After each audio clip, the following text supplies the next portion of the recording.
नमस्कार मित्रांनो, लग्नानंतर होईलच प्रेम या मालिकेच्या आजच्या भागामध्ये आपण भावनिक आणि मजेशीर ट्विस्ट पाहणार आहोत. नंदिनी आता जीवाच्या प्रेमात पडलेली आहे, पण तरीसुद्धा ती ते प्रेम स्वीकारायला तयार नाही आहे. तेव्हा शारदा नंदिनीला समजावत म्हणते, अगं तू प्रेमात पडली आहेस. जर तू आधीची नंदिनी असतीस ना, तर केव्हा सगळं सोडून गेली असतीस. शारदा पुढे सांगते की जीवांनी 21 दिवसाचं व्रत घेतलं आहे आणि त्यांना पूर्ण विश्वास आहे की ते हे व्रत करून तुझं मन नक्कीच जिंकतील. दुसरीकडे धनंजय योगा करत असतात. डोळे मिटून ते शांतपणे प्राणायाम करत असतात. तेवढ्यात तिथे जीवा येतो आणि तोही त्यांच्या शेजारी बसून योगा करायला लागतो. धनंजय डोळे उघडतात आणि समोर जीवा दिसताच आश्चर्याने म्हणतात, तू? त्यावर गमतीने जीवाही म्हणतो, तू नाही ओ, ओम म्हणा ओम. आता जीवाचे सासरेबुवा ओम म्हणतात तेवढ्यात त्यांना लगेच भास होतो.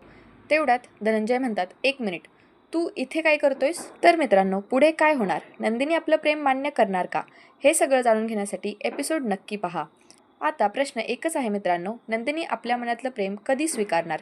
जीवाचं 21 दिवसांचं व्रत तिचं मन जिंकेल का? आणि धनंजय जीवाची ही भेट पुढे कोणता नवीन ट्विस्ट आणणार? लग्नानंतर होईलच प्रेम या मालिकेच्या येणाऱ्या भागांमध्ये. तोपर्यंत तुमचं मत नक्की आम्हाला कॉमेंटमध्ये सांगा. व्हिडिओ आवडला असेल तर लाईक करा आणि आपल्या चॅनलला सबस्क्राईब करा आणि अशाच अपडेटसाठी आमच्यासोबत राहा.